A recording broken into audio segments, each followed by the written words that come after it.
सर्वसामान्यांच्या हक्काचा आवाज जागर जनस्थान। नाशिकमधून एक धक्कादायक बातमी समोर येते। सातपूर त्र्यंबक रोडवर असलेल्या म्हसोबा मंदिरात मृतदेह आढळल्याची धक्कादायक बातमी समोर आली आहे। सातपूर त्र्यंबक रोडवरील हॉटेल डेमोक्रेसीच्या जवळच असलेल्या म्हसोबा मंदिरात एका अज्ञात व्यक्तीचा मृतदेह आढळून आलाय।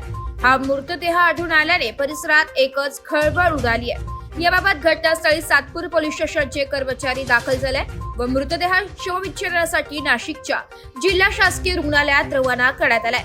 याबाबत अधिक माहिती पोलीस शिपाई पवार यांनी दिली आहे। त्या मृत झालेल्या व्यक्तीच्या हातावर आबा भास्कर ठाकरे असे नाव गोंदलेले असल्याचं पोलीस कर्मचारी यांच्या मार्फत सांगण्यात आलंय। कशा प्रकारे ही घटना घडली आणि काय वाटतं? नाही, घटना नाही सांगू शकत, पण मग सकाळी आम्हाला 9:15 वाजता कॉल आलेला की इथं असं एक पडलेला आहे। त्यानंतर आम्ही येऊन चेक केलं, 108 ॲम्ब्युलन्स बोलवली होती। त्या ॲम्ब्युलन्सवाले डॉक्टर आल्यानंतर त्यांनी सांगितले की मयत झालेला आहे। आता ॲम्ब्युलन्स बोलवली सिव्हिल हॉस्पिटलची, त्यांना घेऊन जातो। त्यांच्या खिशात वगैरे काही नाही, काही नाही, हातावरती नाव आहे फक्त, बाकी त्यांच्या खिशात वगैरे असं काही सापडलं। काय नाव आहे आता? आबा भास्कर ठाकरे असं नाव आहे, उजव्या हातावर गोंदलेलं आहे। काय कधीचा प्रकार असू शकतो? काही सांगू शकत नाही।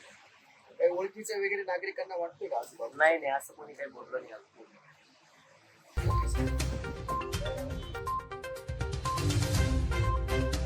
जागर जनस्थान करिता प्रतिनिधी भूषण जैन, नाशिक।